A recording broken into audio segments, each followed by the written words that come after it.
WhatsApp tip number 2, you can use WhatsApp channel. WhatsApp channel means now you can get your channel, you can create your own channel on WhatsApp, and you can put all your followers. Even if you have millions of followers, you can put inside single channel. Also, you can follow your favorite TV shows or topics.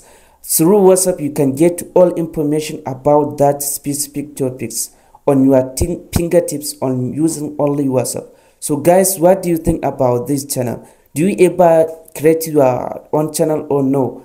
Are you interested on this new cool feature or no? Let me know inside the comment section. Also, this channel can give you some experience about more updates about specific topic on you, and also it comes with privacy, which no one know you are inside this channel because it hides your phone number and your name, so only members can see on the followers. Or if you see that channel on WhatsApp, you can only see how many followers inside channel without showing any person specific his phone number or photos. So this is a great new cool feature of protecting your privacy. What do you think about this new feature on channel? Let me know inside the comment section. Let's move into the next